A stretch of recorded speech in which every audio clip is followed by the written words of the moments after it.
Hello friends, welcome to Brothers Finance and good evening. ಇವತ್ತು market updates ಏನಂದರೆ, Sensex 1436 points gain ಆಗಿ 79,943ಯಲ್ಲಿ close ಆಗಿದೆ. ನಿಫ್ಟಿ 455 ಪಾಯಿಂಟ್ಸ್ ಗೇನ್ ಆಗಿ 24,188ಅಲ್ಲಿ ಕ್ಲೋಸ್ ಆಗಿದೆ. ಬ್ಯಾಂಕ್ ನಿಫ್ಟಿ 544 ಪಾಯಿಂಟ್ಸ್ ಗೇನ್ ಆಗಿ 51,605ಅಲ್ಲಿ ಕ್ಲೋಸ್ ಆಗಿದೆ. ಇವತ್ತು ಮಾರ್ಕೆಟ್ ನೋಡಿದ್ರಾ, ಕಂಪ್ಲೀಟಾಗಿ ಪಾಸಿಟಿವಲ್ಲಿ ಕ್ಲೋಸ್ ಆಗಿದೆ. ಅದರಲ್ಲೂ ಇವತ್ತು star performer of the day ನೋಡಿಕೊಂಡ್ರೆ ನಿಫ್ಟಿ 50ನೇ ಇದೆ. ನಿಫ್ಟಿ ಲೋಸಿಂದ ನೋಡಿಕೊಂಡ್ರೆ ನಿಯರ್ಲಿ 2%ವರೆಗೂ ಪಾಸಿಟಿವ್ ಆಗಿ ರಿಯಾಕ್ಟ್ ಆಗಿದೆ. ಅದರಿಂದನೇ ಇವತ್ತು ಮಾರ್ಕೆಟ್ಸ್ ಇಷ್ಟು ಪಾಸಿಟಿವ್ ಆಗಿ ರಿಯಾಕ್ಟ್ ಆಗಿರೋದು. ಆದರೆ ಮಿಡ್ ಕ್ಯಾಪ್ಸ್ ಆದರೆ ಎಬೋವ್ 1% ಪಾಸಿಟಿವ್ ಆಗಿ ರಿಯಾಕ್ಟ್ ಆಗಿದೆ. ಸ್ಮಾಲ್ ಕ್ಯಾಪ್ಸ್ ಆದ್ರೆ ಜಸ್ಟ್ 0.5% ಮಾತ್ರನೇ ಪಾಸಿಟಿವ್ ಆಗಿ ರಿಯಾಕ್ಟ್ ಆಗಿರೋದು. ಇವತ್ತು ಓವರ್ ಆಲ್ ಲಾರ್ಜ್ ಕ್ಯಾಪ್ಸ್ ಮಾತ್ರನೇ ಬೆಟರ್ ಆಗಿ ಪರ್ಫಾರ್ಮ್ ಮಾಡಿರೋದು. ನೆಕ್ಸ್ಟ್ ಇವಾಗ ಸಡನ್ ಆಗಿ ಮಾರ್ಕೆಟ್ಸ್ ಯಾಕೆ ಇವತ್ತು ಇಷ್ಟು ಪಾಸಿಟಿವ್ ಆಗಿ ರಿಯಾಕ್ಟ್ ಆಗಿರೋದು, ಏನೇನು ಡೇಟಾ ಪಾಯಿಂಟ್ಸ್ ಇದೆ ಅಂತ ನೋಡ್ಕೊಂಡ್ರೆ, December month auto sales data ಇದು ಎಕ್ಸ್ಪೆಕ್ಟೆಡ್ಗಿನ್ನ ಬೆಟರ್ ನಂಬರ್ಸ್ನ ಪೋಸ್ಟ್ ಮಾಡಿರೋದಕ್ಕೆ ಇವತ್ತು ಮಾರ್ಕೆಟ್ಸ್ ಇಷ್ಟು ಪಾಸಿಟಿವ್ ಆಗಿ ರಿಯಾಕ್ಟ್ ಆಗಿರೋದು. ಒಂದ್ಸಲ ಇವತ್ತು ನಿಫ್ಟಿ ಟಾಪ್ ಗೇನರ್ಸ್ ಲಿಸ್ಟ್ ನೋಡ್ಕೊಳ್ಳಿ, ಅದರಲ್ಲಿ ತುಂಬ ಆಟೋ ಕಂಪನೀಸೇ ಜಾಸ್ತಿ ಇದ್ದಾವೆ. ಅದರಿಂದನೇ ಮಾರ್ಕೆಟ್ಸ್ ಇವತ್ತು ಇಷ್ಟು ಪಾಸಿಟಿವ್ ಆಗಿ ರಿಯಾಕ್ಟ್ ಆಗಿರೋದು. ಅದಾದಮೇಲೆ ನೆಕ್ಸ್ಟ್ ರೀಸನ್ ಏನು ಅಂದರೆ, ಫೆಬ್ರವರಿ 1 ಯೂನಿಯನ್ ಬಜೆಟ್ ಇದೆ. ಈ ಬಜೆಟಿಂದ ಏನಾದರೂ ಹೆವಿ ವಾಲ್ಯೂಮ್ ಬೈಯಿಂಗ್ ನಡೆದಿರಬೇಕು. ಅದರಿಂದನೇ ಇವತ್ತು ಮಾರ್ಕೆಟ್ಸ್ ಇಷ್ಟು ಪಾಸಿಟಿವ್ ಆಗಿ ರಿಯಾಕ್ಟ್ ಆಗಿರೋದು. ಅದರಲ್ಲೂ ನೋಡಿಕೊಂಡ್ರೆ ಲಾರ್ಜ್ ಕ್ಯಾಪ್ಸ್ ಮಾತ್ರನೇ ಬೆಟರಾಗಿ ಪರ್ಫಾರ್ಮ್ ಮಾಡಿರೋದು. ಯಾಕಂದರೆ ಇವಾಗ ರೀಸೆಂಟಾಗಿ ಮಾರ್ಕೆಟ್ ಕರೆಕ್ಟ್ ಆಗಿದೆ ಅಂತ ಎಲ್ಲರಿಗೂ ಗೊತ್ತೇ ಇದೆ. ಅದರಲ್ಲೂ ಪ್ರತಿ ಇಂಡಿಸಿಸ್ 10%ವರೆಗೂ ಕರೆಕ್ಟ್ ಆಗಿತ್ತು. ಆದರೆ ಈ ಮಿಡ್ ಆ್ಯಂಡ್ ಸ್ಮಾಲ್ ಕ್ಯಾಪ್ಸ್ ಆದರೆ ರೀಸೆಂಟ್ ಟೈಮಲ್ಲಿ ಅದೇ ಥರನೇ ರಿಕವರ್ ಆಗಿದೆ. ಆದರೆ ಲಾರ್ಜ್ ಕ್ಯಾಪ್ಸ್ ಮಾತ್ರ ಅಷ್ಟಾಗಿ ರಿಕವರ್ ಆಗಿಲ್ಲ. ಇವಾಗೂ ನೋಡಿಕೊಂಡ್ರು ಆಲ್ ಟೈಮ್ ಐಸಿಂದ ನಿಯರ್ಲಿ 10%ವರೆಗೂ ಕರೆಕ್ಟ್ ಆಗಿತ್ತು. ಅದರಿಂದ ಸಹ ಇರ್ಬೋದು ಇವತ್ತು ವಾಲ್ಯೂಮ್ ಬೈಯಿಂಗಿಂದ ಮತ್ತು ಪಾಸಿಟಿವ್ ಸೆಂಟಿಮೆಂಟ್ಸಿಂದ ಮಾರ್ಕೆಟ್ಸ್ ಇವತ್ತು ಇಷ್ಟು ಪಾಸಿಟಿವ್ ಆಗಿ ರಿಯಾಕ್ಟ್ ಆಗಿರೋದು. ಸೆಕ್ಟಾರ್ ವೈಸ್ ನೋಡಿಕೊಂಡ್ರೆ ಇವತ್ತು ನಿಫ್ಟಿ ಆಟೋ ಇಂಡಿಸಿಸ್ ನೋಡಿದ್ರಾ, ನಿಯರ್ಲಿ 4%ವರೆಗೂ ಪಾಸಿಟಿವ್ ಆಗಿ ರಿಯಾಕ್ಟ್ ಆಗಿದೆ. ಈ ಆಟೋ ಸೆಕ್ಟಾರ್ ಬಗ್ಗೆ ಕಂಪ್ಲೀಟ್ ಆಗಿ ಮಾರ್ಕೆಟ್ ಕೀ ಅಪ್ಡೇಟ್ಸ್ ಅಲ್ಲಿ ಎಕ್ಸ್ಪ್ಲೈನ್ ಮಾಡಿದ್ದೀನಿ. ಯಾವುದೇ ಕಾರಣಕ್ಕೂ ಆ ಡೇಟಾ ಪಾಯಿಂಟ್ಸ್ನ ಮಿಸ್ ಮಾಡಬೇಡಿ. ಅದಾದಮೇಲೆ IT ಸೆಕ್ಟರ್ ಆದರೆ ನಿಯರ್ಲಿ 2%ವರೆಗೂ ಪಾಸಿಟಿವ್ ಆಗಿ ರಿಯಾಕ್ಟ್ ಆಗಿದೆ. ಮತ್ತು ಇವತ್ತು ಬ್ಯಾಂಕ್ಸ್, NBFC ಸಹ ತುಂಬಾ ಪಾಸಿಟಿವ್ ಆಗಿ ರಿಯಾಕ್ಟ್ ಆಗಿದೆ.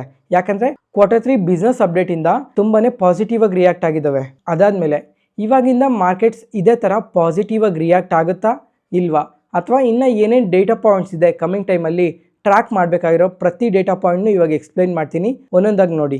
ಇವಾಗ ಮೊದಲನೇದಾಗಿ Q3 ಅರ್ನಿಂಗ್ಸ್ ಸ್ಟಾರ್ಟ್ ಆಗುತ್ತೆ. ಇದು ಮಾರ್ಕೆಟ್ಗೆ ತುಂಬಾ ಇಂಪಾರ್ಟೆಂಟ್ ಆಗಿರುತ್ತೆ. ಯಾಕಂದರೆ Q2 ರಿಸಲ್ಟ್ಸ್ ನೋಡಿಕೊಂಡ್ರೆ ತುಂಬಾ ವೀಕ್ ಪರ್ಫಾರ್ಮೆನ್ಸಿಂದ ಮಾರ್ಕೆಟ್ಸ್ ಕರೆಕ್ಟ್ ಆಗಿದೆ. ಅದರಿಂದ ಈ Q3 ರಿಸಲ್ಟ್ಸ್ ಅನ್ನೋದು ಮಾರ್ಕೆಟ್ಗೆ ತುಂಬಾ ಇಂಪಾರ್ಟೆಂಟ್. ಇವಾಗ ಮೊದಲನೇದಾಗಿ TCS results January 9th update ಆಗುತ್ತೆ. January 9th ಇನ್ನೆಲ್ಲ ದೊಡ್ಡ ದೊಡ್ಡ ಕಂಪನೀಸ್ Q3 ಅರ್ನಿಂಗ್ಸ್ ಸ್ಟಾರ್ಟ್ ಆಗುತ್ತೆ. HCL ಟೆಕ್ನಾಲಜೀಸ್ ಆದರೆ January 13th ಇದೆ. HDFC ಲೈಫ್ ಇನ್ಶೂರೆನ್ಸ್ ಆದರೆ January 15th ಇದೆ. ಮತ್ತು ಇನ್ಫೋಸಿಸ್ ಆದರೆ January 16th ಇದೆ. ಇದೇ ಥರ ಒಂದ್ಸಲ ಈ ಲಿಸ್ಟ್ನ ನೋಡಿ. ಪ್ರತಿಯೊಂದು ಅರ್ನಿಂಗು ಮಾರ್ಕೆಟ್ಗೆ ಇವಾಗ ತುಂಬಾ ಇಂಪಾರ್ಟೆಂಟ್ ಆಗಿರುತ್ತೆ. ಅದರಲ್ಲೂ ಈ ಬಿಗ್ ಕಂಪನೀಸ್ ಇದೆ ಅಲ್ಲ, ಈ ಕ್ವಾರ್ಟರ್ಲಿ ಬೆಟರ್ ರಿಸಲ್ಟ್ಸ್ ಏನಾದರೂ ಪೋಸ್ಟ್ ಮಾಡಿದ್ರೆ ಮಾರ್ಕೆಟ್ ಡೈರೆಕ್ಷನ್ನೇ ಚೇಂಜ್ ಮಾಡೋಕ್ಕೋ ಅಷ್ಟು ಪವರ್ ಇದೆ ಈ ಬಿಗ್ ಕಂಪನೀಸ್ಗೆ. ಅದಕ್ಕೋಸ್ಕರ ಈ ರಿಸಲ್ಟ್ಸ್ ತುಂಬಾ ಇಂಪಾರ್ಟೆಂಟ್ ಆಗಿರುತ್ತೆ ಮಾರ್ಕೆಟ್ಗೆ. ನೋಡೋಣ ಯಾವ್ಯಾವ ಕಂಪನೀಸ್ ಯಾವ್ಯಾವ ಥರ ರಿಸಲ್ಟ್ಸ್ನ ಪೋಸ್ಟ್ ಮಾಡ್ತಾರೆ ಅಂತ. ಮತ್ತು ನನ್ನ ಒಪಿನಿಯನ್ ಪ್ರಕಾರ ಈ Q3 ರಿಸಲ್ಟ್ಸ್ ಯಾವ ಥರ ಬರ್ಬೋದು, ಮಾರ್ಕೆಟ್ ನೆಕ್ಸ್ಟ್ ಯಾವ ಥರ ಇರ್ಬೋದು ಅಂತ ನೋಡಿಕೊಂಡ್ರೆ, ನನ್ನ ಪ್ರಕಾರ ಸ್ವಲ್ಪ ವೀಕ್ ರಿಸಲ್ಟ್ಸ್ನ ಪೋಸ್ಟ್ ಮಾಡೋ ಚಾನ್ಸಸ್ ಜಾಸ್ತಿನೇ ಇದೆ. ಯಾಕಂದರೆ ಬುಲ್ ರನ್ ಯಾವಾಗ ಶುರು ಆಯ್ತು ಹೇಳಿ, ಅಕ್ಟೋಬರ್ 2023 ಶುರು ಆಯಿತು. ಅಂದರೆ ಇಯರ್ ಆನ್ ಇಯರ್ ಕಂಪ್ಯಾರಿಸನಲ್ಲಿ ಚೆಕ್ ಮಾಡ್ಕೊಂಡಾಗ ಅವಾಗ ಬುಲ್ ರನ್ನೇ ಇತ್ತು. ಅದರಿಂದ ಅವಾಗ ತುಂಬಾ ಬೆಟರ್ ರಿಸಲ್ಟ್ಸ್ನ ಪೋಸ್ಟ್ ಮಾಡಿದರು. ಅದರಿಂದ ಇವಾಗ ಸ್ವಲ್ಪ ಇಯರ್ ಆನ್ ಇಯರ್ ಕಂಪ್ಯಾರಿಸನಲ್ಲಿ ಸ್ವಲ್ಪ ವೀಕ್ ರಿಸಲ್ಟ್ಸ್ ಇರ್ಬೋದು. ಆದರೆ ಕ್ವಾರ್ಟರಲ್ಲಿ ಚೆಕ್ ಮಾಡ್ಕೊಂಡಾಗ ಸ್ವಲ್ಪ ಬೆಟರ್ ರಿಸಲ್ಟ್ಸ್ನ ಪೋಸ್ಟ್ ಮಾಡೋ ಚಾನ್ಸಸ್ ಜಾಸ್ತಿನೇ ಇದೆ. ನೋಡೋಣ ಯಾವ ಥರ ರಿಸಲ್ಟ್ಸ್ ಬರುತ್ತೆ ಅಂತ. ಅದಾದಮೇಲೆ ನೆಕ್ಸ್ಟ್ ಇನ್ನೊಂದು ಇಂಪಾರ್ಟೆಂಟ್ ಡೇಟಾ ಏನಿದೆ ಅಂದರೆ, January 20th US president Donald Trump ಅವರು ಪವರ್ಗೆ ಬರ್ತಾರೆ. ಅದರಿಂದ ಪವರ್ಗೆ ಬಂದಮೇಲೆ ಇವರಿನ್ನ ಯಾವ್ಯಾವ ಥರ ಅಗ್ರೆಸಿವ್ ಸ್ಟೇಟ್ಮೆಂಟ್ಸ್ ಮಾಡ್ತಾರೆ ಅಂತ ನೋಡಬೇಕು. ಪ್ರಪಂಚದ ಮಾರ್ಕೆಟೇ ಇವರು ಯಾವ್ಯಾವ ಥರ ಡಿಸಿಷನ್ಸ್ ತೊಗೊತಾರೆ ಅಂತ ಕಾಯ್ತಾ ಇದೆ. ಯಾಕಂದರೆ ಪವರ್ಗೆ ಬರ್ದಿದ್ದಕ್ಕೂ ಮುಂಚೆನೇ ತುಂಬ ಅಗ್ರೆಸಿವ್ ಸ್ಟೇಟ್ಮೆಂಟ್ಸ್ನ ಮಾಡ್ತಾ ಇದ್ದಾರೆ. ಅದರಿಂದ ಪವರ್ಗೆ ಬಂದಮೇಲೆ ಯಾವ ಥರ ಸ್ಟೇಟ್ಮೆಂಟ್ಸ್ನ ಮಾಡ್ತಾರೆ ಅಂತ ನೋಡಬೇಕು. ಜೊತೆಗೆ ಇವಾಗ ರುಪಿ ಕೂಡ ತುಂಬಾ ವೀಕ್ ಆಗ್ತಾ ಇದೆ, ಡಾಲರ್ ತುಂಬಾ ಸ್ಟ್ರಾಂಗ್ ಆಗ್ತಾ ಇದೆ. ನೋಡೋಣ ಇನ್ನು ಕಮಿಂಗ್ ಟೈಮಲ್ಲಿ ಯಾವ ಥರ ಇರುತ್ತೆ ಅಂತ. ನೆಕ್ಸ್ಟ್ ಅದಾದಮೇಲೆ February 1 ಬಜೆಟ್ ಇದೆ. ಬಜೆಟ್ ನೋಡಬೇಕು ಈ ಸಲ ಯಾವ ಥರ ಇರುತ್ತೆ ಅಂತ. ಲಾಸ್ಟ್ ಟೈಮ್ ಜುಲೈಯಲ್ಲಿ ನೋಡ್ಕೊಂಡಾಗ ತುಂಬಾ ಅಗ್ರೆಸಿವ್ ಆಗಿ ಟ್ಯಾಕ್ಸಸ್ನ ಇನ್ಕ್ರೀಸ್ ಮಾಡಿಕೊಂಡ್ರು. ಅದರಿಂದ ಸ್ಟಾಕ್ ಮಾರ್ಕೆಟ್ ಕೂಡ ತುಂಬಾ ಕರೆಕ್ಟ್ ಆಗ್ತಾ ಬಂತು. ಈ STT ಚಾರ್ಜಸ್ ಮೇಲೆ ಮತ್ತು LTCG, STCG ಈ ಥರ ತುಂಬಾ ಟ್ಯಾಕ್ಸಸ್ನ ಹಾಕಿದ್ರು. ಈ ಸಲ ನೋಡಬೇಕು ಈ ಬಜೆಟಲ್ಲಿ ಏನಾದರೂ ಸ್ಟಾಕ್ ಮಾರ್ಕೆಟ್ಗಾಗಲಿ ಅಥವಾ ಮಿಡಲ್ ಕ್ಲಾಸ್ ಪೀಪಲ್ಗಾಗಲಿ ಏನಾದರೂ ಹೊಸ ಥರ ರಿಫಾರ್ಮ್ಸ್ ತರ್ತಾರಾ, ಹೊಸ ರೂಲ್ಸ್ ತರ್ತಾರಾ, ಟ್ಯಾಕ್ಸಸ್ನ ಏನಾದರೂ ಕಮ್ಮಿ ಮಾಡ್ತಾರಾ ಇಲ್ವಾ ಅಂತ. ಅದಾದಮೇಲೆ ಫೆಬ್ರವರಿಯಲ್ಲಿ RBI MPC ಮೀಟಿಂಗ್ ಇದೆ. ಈ ಮೀಟಿಂಗ್ ಕೂಡ ಮಾರ್ಕೆಟ್ಗೆ ತುಂಬಾ ಇಂಪಾರ್ಟೆಂಟ್. ನನ್ನ ಪ್ರಕಾರ ಈ ಮೀಟಿಂಗಲ್ಲಿ ರೇಟ್ ಕಟ್ ಏನು ಮಾಡಲ್ಲ, ಆದರೆ ರೇಟ್ ಕಟ್ ಮಾಡೋ ಥರ ಎಕ್ಸ್ಪೆಕ್ಟೇಷನ್ ಏನಾದರೂ ಬಿಲ್ಟ್ ಮಾಡ್ತಾರಾ ಇಲ್ವಾ ಅಂತ ನೋಡಬೇಕು. ಅದ್ರ ಜೊತೆಗೆ ಇವಾಗ ಸ್ವಲ್ಪ ಆರ್ಟಿಕಲ್ಸಲ್ಲಿ ನೋಡ್ತಾ ಇದ್ದಂಗೆ ನೆಕ್ಸ್ಟ್ ಈ ಫೆಬ್ರವರಿ MPC ಮೀಟಿಂಗಲ್ಲಿ GDP ಫೋರ್ಕಾಸ್ಟ್ ಕೂಡ ಕಮ್ಮಿ ಮಾಡ್ತಾರೆ ಅಂತ ಅಪ್ಡೇಟ್ ಬರ್ತಾ ಇತ್ತು. ಇದೇನಾದರೂ ಕಮ್ಮಿ ಮಾಡಿದ್ರೆ ಮಾರ್ಕೆಟ್ಸ್ ಇನ್ನೂ ಕರೆಕ್ಟ್ ಆಗೋ ಚಾನ್ಸಸ್ ಜಾಸ್ತಿ ಇದೆ. ಅದಾದಮೇಲೆ ಫೈನಲ್ ಆಗಿ ಜಿಯೋಪೊಲಿಟಿಕಲ್ ಟೆನ್ಷನ್ಸ್. ಈ ಜಿಯೋಪೊಲಿಟಿಕಲ್ ಟೆನ್ಷನ್ಸ್ ತುಂಬಾನೇ ಇದೆ. ಒಂದೊಂದನ್ನು ಎಕ್ಸ್ಪ್ಲೈನ್ ಮಾಡ್ತಾ ಹೋದ್ರೆ ಇನ್ನೂ ಅಡಿಷನಲ್ ಆಗಿ 30 ಮಿನಿಟ್ಸ್ ವಿಡಿಯೋನೇ ಆಗುತ್ತೆ. ಅದಕ್ಕೋಸ್ಕರ ಪ್ರತಿ ಜಿಯೋಪೊಲಿಟಿಕಲ್ ಇಶ್ಯೂಸ್ನು ಟ್ರ್ಯಾಕ್ ಮಾಡ್ತಾ ಇರಿ. ನೆಕ್ಸ್ಟ್ ಇವಾಗ ಗ್ಲೋಬಲ್ ಮಾರ್ಕೆಟ್ಸ್ ಬಗ್ಗೆ ನೋಡ್ಕೊಂಡ್ರೆ ಮೊದಲನೇದಾಗಿ US ಮಾರ್ಕೆಟ್. ನೆನ್ನೆ US ಮಾರ್ಕೆಟ್ ಕ್ಲೋಸಲ್ಲೇ ಇತ್ತು, ಯಾಕಂದರೆ ನ್ಯೂ ಇಯರ್ ಇಂದ US ಮಾರ್ಕೆಟ್ ಕ್ಲೋಸಲ್ಲಿತ್ತು. ಇವತ್ತು US ಮಾರ್ಕೆಟ್ ಓಪನ್ ಆಗ್ತಾ ಇದೆ. ಮತ್ತು ಇವತ್ತು ರಾತ್ರಿ weekly jobless claim data update ಆಗುತ್ತೆ. ಈ ಡೇಟಾ ಕೂಡ ಮಾರ್ಕೆಟ್ಗೆ ಇಂಪಾರ್ಟೆಂಟ್. ಈ ಡೇಟಾ ಅಪ್ಡೇಟ್ ಆಗ್ತಿದ್ದಂಗೆ ವಾಟ್ಸಪ್ ಚಾನಲಲ್ಲಿ ಶೇರ್ ಮಾಡ್ತೀನಿ. FIDI ಡೇಟಾ ನೋಡಿಕೊಂಡ್ರೆ ಕ್ಯಾಶ್ ಮಾರ್ಕೆಟಲ್ಲಿ ಈ ರೆಕಾರ್ಡಿಂಗ್ ಟೈಮಲ್ಲಿ ಇನ್ನೂ FIDI ಡೇಟಾ ಅಪ್ಡೇಟ್ ಆಗಿಲ್ಲ. ಅಪ್ಡೇಟ್ ಆಗ್ತಿದ್ದಂಗೆ ಕಮೆಂಟ್ ಸೆಷನಲ್ಲಿ ಕಮೆಂಟ್ ಮಾಡ್ತೀನಿ, ಒಂದ್ಸಲ ಚೆಕ್ ಮಾಡಿ. ಯಾವುದೇ ಪಾಯಿಂಟಲ್ಲಿ ನಾನು ಹೇಳೋ ಇನ್ಫಾರ್ಮೇಷನ್ ನಿಮಗೆ ಯೂಸ್ಫುಲ್ ಅನಿಸಿದ್ರೆ ಈ ವಿಡಿಯೋನ ಲೈಕ್ ಮಾಡಿ. ಮತ್ತು ನಿಮ್ಮ ಫ್ರೆಂಡ್ಸಲ್ಲಿ ಯಾರಿಗಾದ್ರೂ ಸ್ಟಾಕ್ ಮಾರ್ಕೆಟ್ ಬಗ್ಗೆ ಇಂಟ್ರೆಸ್ಟ್ ಇರೋರಿಗೆ ಈ ವಿಡಿಯೋಸ್ನ ಶೇರ್ ಮಾಡಿ, ಅವ್ರಿಗೂ ತುಂಬ ಉಪಯೋಗ ಆಗುತ್ತೆ. Next market key updates. First ಇವಾಗ ಆಟೋ ಇಂಡೆಕ್ಸ್ ಬಗ್ಗೆ ಮಾತಾಡ್ಕೊಳ್ಳೋಣ. ಆಟೋ ಇಂಡೆಕ್ಸ್ ನೋಡಿದ್ರೆ ನಿನ್ನೆ ಇವತ್ತು 2 ದಿನನೂ ನೋಡಿಕೊಂಡ್ರೆ ನಿಯರ್ಲಿ 5 to 6% ಪಾಸಿಟಿವ್ ಆಗಿ ರಿಯಾಕ್ಟ್ ಆಗಿದೆ. ಈ ಆಟೋ ಇಂಡೆಕ್ಸ್ ಬಗ್ಗೆ ಮಾರ್ಕೆಟ್ ನ್ಯೂಸಲ್ಲಿ ತುಂಬ ಸಲನೇ ಮಾತಾಡ್ಕೊಂಡಿದ್ವಿ. ಮತ್ತೆ ಇವಾಗ ಕಂಪ್ಲೀಟ್ ಆಗಿ ಕ್ಲಿಯರ್ ಆಗಿ ಇನ್ನೊಂದ್ಸಲ ಮಾತಾಡ್ಕೊಳ್ಳೋಣ. ಈ ಆಟೋ ಸೆಕ್ಟರ್ ನೋಡ್ಕೊಂಡ್ರೆ 2024 ಅಲ್ಲಿ ತುಂಬಾನೇ ಚೆನ್ನಾಗಿ ಪರ್ಫಾರ್ಮ್ ಮಾಡಿತ್ತು. ಎಲ್ಲಿವರೆಗೂ ಅಂದ್ರೆ ಅಕ್ಟೋಬರ್ ವರೆಗೂ ಮಾತ್ರನೇ. ಯಾವಾಗ ಅಕ್ಟೋಬರ್ ಅಲ್ಲಿ ಫೆಸ್ಟಿವಲ್ ಸೀಸನ್ ಸೇಲ್ಸ್ ಡೌನ್ ಆಯ್ತೋ ಅವಾಗಿಂದ ಕಂಪ್ಲೀಟ್ ಆಗಿ ಕರೆಕ್ಟ್ ಆಗ್ತಾ ಬಂತು. ಲಾಸ್ಟ್ 3 ಮಂತ್ಸಲ್ಲಿ ನೋಡಿಕೊಂಡ್ರೆ ನಿಯರ್ಲಿ 15 to 16% ಓವರ್ ಆಲ್ ಇಂಡೆಕ್ಸೇ ಕರೆಕ್ಟ್ ಆಗಿದೆ.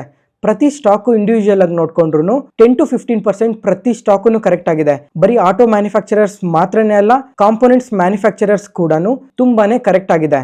ಆದರೆ ಈ ಡಿಸೆಂಬರ್ ಮಂತ್ ಸೇಲ್ಸ್ ಡೇಟಾ ಏನ್ ಬಂತೋ ಇದು ಕಂಪ್ಲೀಟ್ ಆಗಿ ಚೇಂಜ್ ಮಾಡಾಕಿದೆ. ಯಾಕಂದ್ರೆ ಪ್ರತಿ ಒಂದು ಕಂಪನಿನೂ ತುಂಬಾನೇ ಪಾಸಿಟಿವ್ ಸೇಲ್ಸ್ ಡೇಟಾನ ಪೋಸ್ಟ್ ಮಾಡ್ತಾ ಬಂದಿದ್ದಾರೆ. ನಿನ್ನೆ ನೋಡ್ಕೊಂಡ್ರೆ ಮಾರುತಿ ಸುಜುಕಿ ಅವರು ಡೇಟಾನ ಪೋಸ್ಟ್ ಮಾಡಿದ್ರು, ಓವರ್ ಆಲ್ ಬೆಸ್ಟ್ ನಂಬರ್ಸ್ ನ ಪೋಸ್ಟ್ ಮಾಡಿದ್ದಾರೆ. ಅದಾದ್ಮೇಲೆ ಮಹೀಂದ್ರ ಅಂಡ್ ಮಹೀಂದ್ರ ಕೂಡ ಬೆಟರ್ ಸೇಲ್ಸ್ ಗ್ರೋತ್ ನ ಪೋಸ್ಟ್ ಮಾಡಿದ್ದಾರೆ. ಅದರಿಂದ ಶೇರ್ ಪ್ರೈಸ್ ನಿನ್ನೆ ಕೂಡ ತುಂಬಾನೇ ಪಾಸಿಟಿವ್ ಆಗಿ ರಿಯಾಕ್ಟ್ ಆಯ್ತು. ಮತ್ತೆ ಇವತ್ತು ನೋಡ್ಕೊಂಡ್ರು ಮಾರುತಿ ಸುಜುಕಿ ಶೇರ್ ಪ್ರೈಸ್ ನೋಡಿದ್ರಾ ಎಬೋವ್ 5.5% ಪಾಸಿಟಿವ್ ಆಗಿ ರಿಯಾಕ್ಟ್ ಆಗಿದೆ. ಯಾಕಂದ್ರೆ ರೀಸೆಂಟ್ ಟೈಮಲ್ಲಿ ತುಂಬಾನೇ ಕರೆಕ್ಟ್ ಆಗಿದೆ. ಅದ್ರ ಜೊತೆಗೆ ಇವತ್ತು ಸಿಟಿ ಅವ್ರು ನೋಡ್ಕೊಂಡ್ರೆ ಬೈ ರೇಟಿಂಗ್ ಕೊಟ್ಟು ಟಾರ್ಗೆಟ್ ಪ್ರೈಸ್ನ ಸೆಟ್ ಮಾಡಿದ್ದಾರೆ. ಅದರಿಂದ ಶೇರ್ ಪ್ರೈಸ್ ಮತ್ತೆ ಪಾಸಿಟಿವ್ ಆಗಿ ರಿಯಾಕ್ಟ್ ಆಗಿದೆ. ಮತ್ತೆ ಮಹೀಂದ್ರ ಅಂಡ್ ಮಹೀಂದ್ರ ಅವ್ರು ನೋಡ್ಕೊಂಡ್ರು ನಿನ್ನೆನೂ ಎಬೋವ್ 2.5% ಪಾಸಿಟಿವ್ ಆಗಿ ರಿಯಾಕ್ಟ್ ಆಗಿದ್ರು. ಮತ್ತೆ ಇವತ್ತು ಎಬೋವ್ 4.5% ಪಾಸಿಟಿವ್ ಆಗಿ ರಿಯಾಕ್ಟ್ ಆಗಿದ್ದಾರೆ. ಯಾಕಂದ್ರೆ ಸೇಲ್ಸ್ ನಂಬರ್ ಆ ಥರ ಪೋಸ್ಟ್ ಮಾಡಿದ್ದಾರೆ. ಇದ್ರ ಜೊತೆಗೆ ಕಮಿಂಗ್ ಟೈಮಲ್ಲೂ ಒಳ್ಳೆ ಗ್ರೋತ್ ಇರುತ್ತೆ ಅಂತ ಈ ಥರ ಪಾಸಿಟಿವ್ ಆಗಿ ಮೂವ್ ಆಗಿದೆ. ಯಾಕಂದ್ರೆ ಕಮಿಂಗ್ ಟೈಮಲ್ಲಿ SUV ಯಲ್ಲಿ EV ಲಾಂಚ್ ಮಾಡಿದ್ದಾರೆ. ಅದಾದ್ಮೇಲೆ ಥಾರ್ ರಾಕ್ಸ್ ಲಾಂಚ್ ಮಾಡಿದಾರಲ್ಲ, ಇದರಲ್ಲೆಲ್ಲ ಒಳ್ಳೆ ಸೇಲ್ಸ್ ನಂಬರ್ ಇರುತ್ತೆ ಅಂತ ಮಾರ್ಕೆಟ್ಸ್ ಕೂಡ ತುಂಬಾನೇ ನಂಬ್ತಾ ಇದೆ. ಅದರಿಂದನೇ ಇವತ್ತು ಶೇರ್ ಪ್ರೈಸ್ ಇಷ್ಟು ಪಾಸಿಟಿವ್ ಆಗಿ ರಿಯಾಕ್ಟ್ ಆಗ್ತಾ ಇರೋದು. ಈ ಎರಡು ಕಂಪನೀಸಲ್ಲಿ ತುಂಬಾನೇ ವಾಲ್ಯೂಮ್ ಬೈಯಿಂಗ್ ನಡೆದಿದೆ. ಅದರಿಂದ ಶೇರ್ ಪ್ರೈಸ್ ಕೂಡ ತುಂಬ ಪಾಸಿಟಿವ್ ಆಗಿ ರಿಯಾಕ್ಟ್ ಆಗಿದೆ.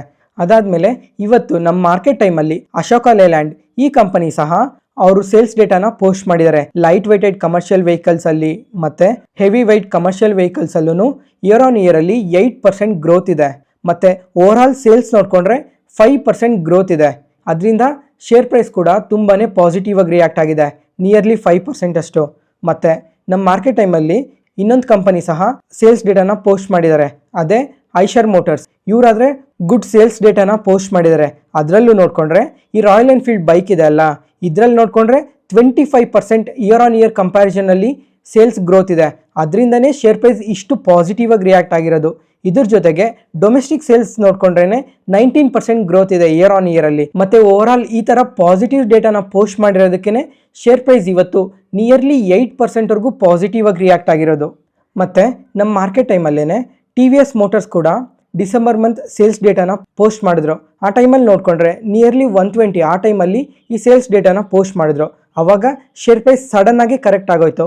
ಯಾಕಂದ್ರೆ ಎಸ್ಟಿಮೇಟೆಡ್ಗಿನ್ನ ಬಿಲೋ ಸೇಲ್ಸ್ ಡೇಟಾನ ಪೋಸ್ಟ್ ಮಾಡಿದ್ದಾರೆ ಅಂತ ಶೇರ್ ಪ್ರೈಸ್ ಕರೆಕ್ಟ್ ಆಯಿತು. ಆದರೆ ಒಂದ್ಸಲ ಡೇಟಾನ ಚೆಕ್ ಮಾಡ್ಕೊಂಡಾಗ ಇಯರ್ ಆನ್ ಇಯರ್ ಅಲ್ಲಿ ಸೇಲ್ಸ್ ನೋಡ್ಕೊಂಡ್ರೆ 7% ಗ್ರೋ ಆಗಿದೆ. ಟೂ ವೀಲರ್ ಸೇಲ್ಸ್ ನೋಡ್ಕೊಂಡ್ರು ಇಯರ್ ಆನ್ ಇಯರ್ ಅಲ್ಲಿ 8% ಗ್ರೋ ಆಗಿದೆ.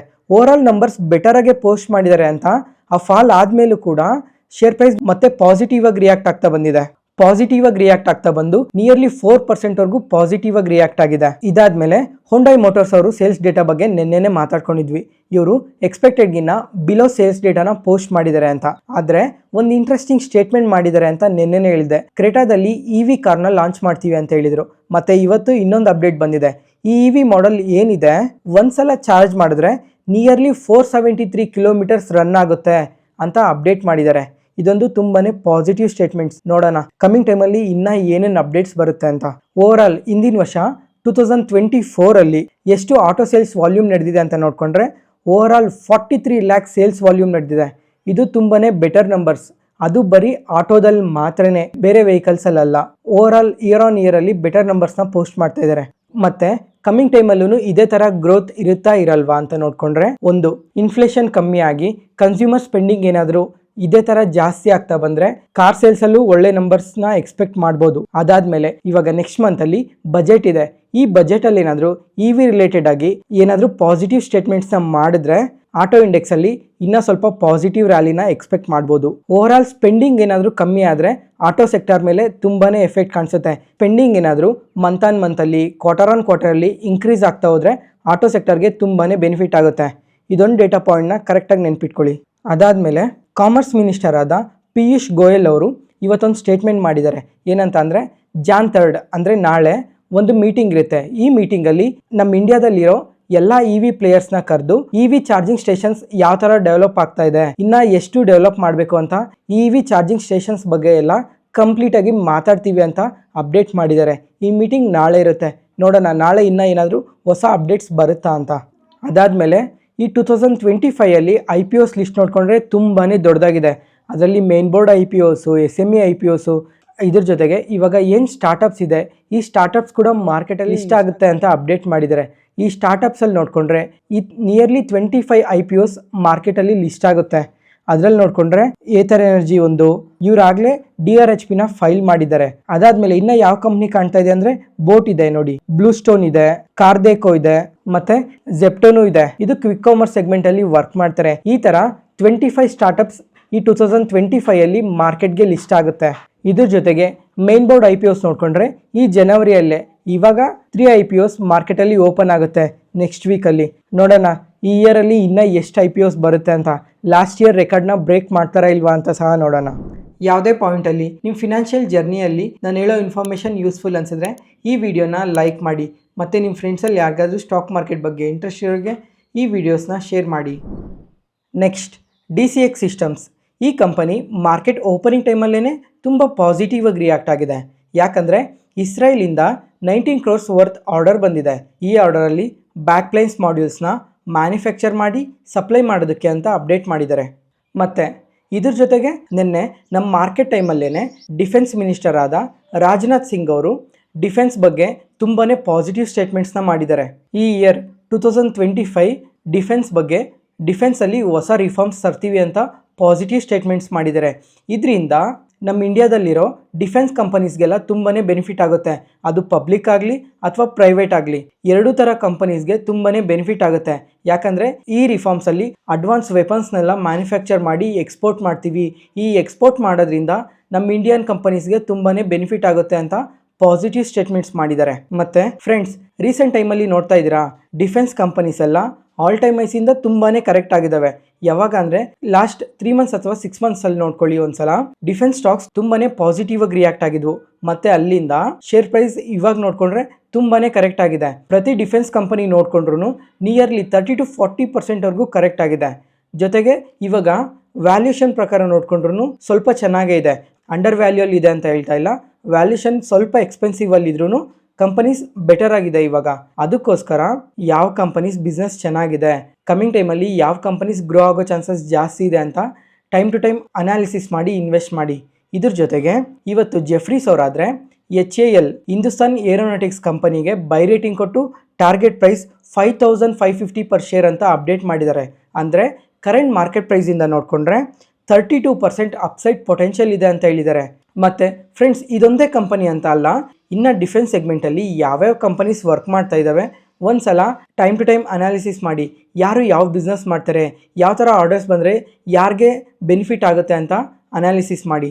ಅದ್ರ ಜೊತೆಗೆ ಇವಾಗ ಆಗಲೇ ಮಾತಾಡ್ಕೊಂಡಂಗೆ ಬಜೆಟ್ ಇದೆ, ಫೆಬ್ರವರಿ 1 ಬಜೆಟ್ ಇರುತ್ತಲ್ಲ, ಈ ಬಜೆಟಲ್ಲೂ ಡಿಫೆನ್ಸ್ ರಿಲೇಟೆಡ್ ಆಗಿ ಯಾವುದಾದ್ರೂ ಪಾಸಿಟಿವ್ ಸ್ಟೇಟ್ಮೆಂಟ್ಸ್ನ ಮಾಡೇ ಮಾಡ್ತಾರೆ. ಅದಕ್ಕೋಸ್ಕರ ಈ ಡಿಫೆನ್ಸ್ ಕಂಪನೀಸ್ನ ಟೈಮ್ ಟು ಟೈಮ್ ಟ್ರ್ಯಾಕ್ ಮಾಡಿ ಇನ್ವೆಸ್ಟ್ ಮಾಡಿ, ಲಾಂಗ್ ಟರ್ಮಲ್ಲಿ ಒಳ್ಳೆ ರಿಟರ್ನ್ಸ್ನ ಜನರೇಟ್ ಮಾಡ್ಬೋದು. ನಿನ್ನೆ ಮಾರ್ಕೆಟ್ ನ್ಯೂಸಲ್ಲೇ ಬಜಾಜ್ ಫಿನಾನ್ಸ್ ಕಂಪ್ನಿ ಬಗ್ಗೆ ಮಾತಾಡ್ಕೊಂಡಿದ್ವಿ. ಏನಂತ ಅಂದರೆ IIFL ಸೆಕ್ಯೂರಿಟೀಸ್ ಅವರು ಬೈ ರೇಟಿಂಗ್ ಕೊಟ್ಟು ಟಾರ್ಗೆಟ್ ಪ್ರೈಸ್ ಬಂದು 8200 ಪರ್ ಶೇರ್ ಅಂತ ಹೇಳಿದ್ದೆ. ಮತ್ತು ಅದಾದಮೇಲೆ ಇವತ್ತಾದರೆ ಸಿಟಿ ಅವರು ಸಹ ಬೈ ರೇಟಿಂಗ್ ಕೊಟ್ಟು ಟಾರ್ಗೆಟ್ ಪ್ರೈಸ್ 8150 ಪರ್ ಶೇರ್ ಅಂತ ಅಪ್ಡೇಟ್ ಮಾಡಿದ್ದಾರೆ. ಮತ್ತು ಫ್ರೆಂಡ್ಸ್ ಒಂದ್ಸಲ ಈ Bajaj finance company chart price open ಮಾಡಿ ನೋಡಿ, ಲಾಸ್ಟ್ 3 ಇಯರ್ಸಿಂದನೂ ಶೇರ್ ಪ್ರೈಸ್ ಸೈಡ್ ವೇಸಲ್ಲೇ ಮೂವ್ ಆಗ್ತಾ ಇದೆ. ಯಾಕಂದರೆ ಕಾಂಪಿಟೇಷನ್ ಇಶ್ಯೂ ಇದೆ. ಅದಾದಮೇಲೆ ಸ್ವಲ್ಪ ವೀಕ್ನೆಸ್ ಕಾಣಿಸಿರೋದ್ರಿಂದ ಶೇರ್ ಪ್ರೈಸ್ ಸೈಡ್ ವೇಸಲ್ಲೇ ಇದೆ. ಇದ್ರ ಜೊತೆಗೆ 2020-21 ಆ ಟೈಮಲ್ಲಿ ಒಂದೇ ಇಯರಲ್ಲಿ ಅಂದರೆ ನಿಯರ್ಲಿ 6 to 8 ಮಂತ್ಸಲ್ಲೇ ಶೇರ್ ಪ್ರೈಸ್ ತುಂಬಾ ರ್ಯಾಲಿ ಆಗೋಯಿತು. ಅದಕ್ಕೋಸ್ಕರ ಶೇರ್ ಪ್ರೈಸ್ ಇವಾಗೂ ಸೈಡ್ ವೇಸಲ್ಲೇ ಮೂವ್ ಆಗ್ತಾ ಇದೆ. ಈ ಥರ ಬ್ರೋಕರೇಜ್ ಫರ್ಮ್ಸ್ ಎಲ್ಲ ಬೈ ರೇಟಿಂಗ್ ಕೊಟ್ಟಿರೋದಕ್ಕೇ ಶೇರ್ ಪ್ರೈಸ್ ಇವತ್ತು ಇಂಟ್ರಾಡೇ ಸೆಷನಲ್ಲಿ ನಿಯರ್ಲಿ 4%ವರೆಗೂ ಪಾಸಿಟಿವ್ ಆಗಿ ರಿಯಾಕ್ಟ್ ಆಗಿರೋದು. ಮತ್ತು ಒಂದ್ಸಲ ನೀವು ಯಾರಾದರೂ ಈ ಕಂಪನಿಯಲ್ಲಿ ಇನ್ವೆಸ್ಟ್ ಮಾಡಬೇಕು ಅಂತ ಇದ್ದರೆ ಒಂದ್ಸಲ ಕಂಪ್ಲೀಟಾಗಿ ಸ್ಟಡಿ ಮಾಡಿ. ಮುಂಚೆ 2020-21ನಲ್ಲಿ ಏನಕ್ಕೆ ರ್ಯಾಲಿ ಆಯಿತು, ಅದಾದಮೇಲೆ ಯಾಕೆ ಇವಾಗ ಸೈಡ್ ವೇಸಲ್ಲಿ ಮೂವ್ ಆಗ್ತಾ ಇದೆ, ಮತ್ತು ಕ್ವಾರ್ಟರ್ಲಿ ರಿಸಲ್ಟ್ಸ್ ನೋಡ್ಕೊಂಡ್ರು ಬೆಟರಾಗೆ ಪೋಸ್ಟ್ ಮಾಡ್ತಾ ಇದ್ದಾರೆ. ಅದಕ್ಕೋಸ್ಕರ ನೋಡಬೇಕು ಕಮಿಂಗ್ ಟೈಮಲ್ಲಿ ಯಾವ ಥರ ಗ್ರೋತ್ ಇರುತ್ತೆ ಅಂತ. ಇದ್ರ ಜೊತೆಗೆ ತುಂಬ ಬ್ರೋಕರೇಜ್ ಫರ್ಮ್ಸ್ ಎಲ್ಲ ಮತ್ತು ಮ್ಯೂಚುವಲ್ ಫಂಡ್ಸ್ ಈ ಕಂಪನಿಯಲ್ಲಿ ಅಲಾಟ್ಮೆಂಟ್ನ ಇನ್ಕ್ರೀಸ್ ಮಾಡ್ಕೊತಾ ಇದ್ದಾರೆ. ಅದಕ್ಕೋಸ್ಕರ ಕಂಪ್ಲೀಟಾಗಿ ಈ ಕಂಪನಿನ ಒಂದ್ಸಲ ಸ್ಟಡಿ ಮಾಡಿ ನೋಡೋಣ ಕಮಿಂಗ್ ಟೈಮಲ್ಲಿ ಯಾವ ಥರ ಗ್ರೋತ್ ಇರ್ಬೋದು ಅಂತ.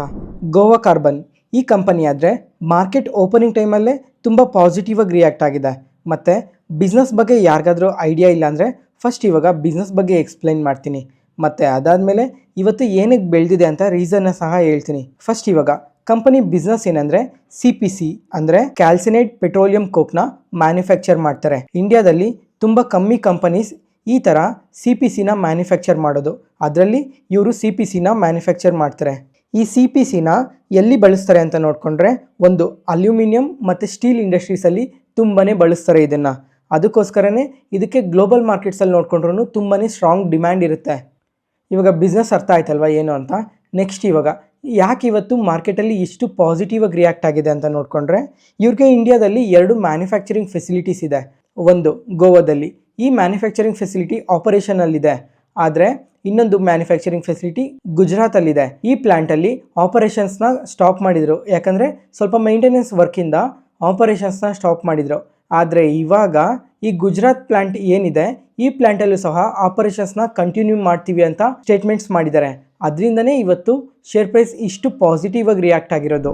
ರೇಲ್ಟೆಲ್ ಕಾರ್ಪೊರೇಷನ್ ಈ ಕಂಪನಿ ಇವತ್ತು ತುಂಬಾನೇ ಪಾಸಿಟಿವ್ ಆಗಿ ರಿಯಾಕ್ಟ್ ಆಗಿದೆ. ಯಾಕಂದರೆ 78 crores ಆರ್ಡರ್ ಬಂದಿದೆ ಇವ್ರಿಗೆ ಭಾರತ್ ಕುಕಿಂಗ್ ಕೋಲ್ ಕಂಪನಿಯಿಂದ. ಈ ಆರ್ಡರಲ್ಲಿ ಇವರು IT ಇನ್ಫ್ರಾಸ್ಟ್ರಕ್ಚರ್ಗೋಸ್ಕರ ಈ ಆರ್ಡರ್ ಬಂದಿದೆ ಅಂತ ಅಪ್ಡೇಟ್ ಮಾಡಿದ್ದಾರೆ. ಮತ್ತು ಇದೇ ಆರ್ಡರಲ್ಲೇ ಇದೊಂದೇ ಸರ್ವಿಸೇ ಅಲ್ಲ, ಇನ್ನು ಇದೇ ಥರ ಹಲವಾರು ಸರ್ವಿಸಸ್ನ ಕೂಡ ಪ್ರೊವೈಡ್ ಮಾಡಬೇಕು ಅಂತ ಹೇಳಿದ್ದಾರೆ. ಅದರಿಂದನೇ ಇವತ್ತು ಶೇರ್ ಪ್ರೈಸ್ ತುಂಬಾ ಪಾಸಿಟಿವ್ ಆಗಿ ರಿಯಾಕ್ಟ್ ಆಗಿರೋದು. ಇವತ್ತಿಗೆ ಅಪ್ಡೇಟ್ ಮುಗೀತು. ಈ ವಿಡಿಯೋ ಇಷ್ಟ ಆದರೆ ಲೈಕ್ ಮಾಡಿ, ಶೇರ್ ಮಾಡಿ, ಸಬ್ಸ್ಕ್ರೈಬ್ ಆಗಿ. ಮತ್ತೆ ನಾಳೆ ಹೊಸ stock market news analysis video ಅಲ್ಲಿ ಸಿಗೋಣ. ನಾನು ಹೇಳಿದ ಇನ್ಫಾರ್ಮೇಷನಲ್ಲಿ ಯಾವುದೇ ಥರ ಡೌಟ್ ಇದ್ದರೂ ಕಮೆಂಟ್ ಸೆಷನಲ್ಲಿ ಕಮೆಂಟ್ ಮಾಡಿ. ಪ್ರತಿಯೊಂದು ಕಮೆಂಟ್ಗೂ ರಿಪ್ಲೈ ಕೊಡ್ತೀನಿ. Thank you.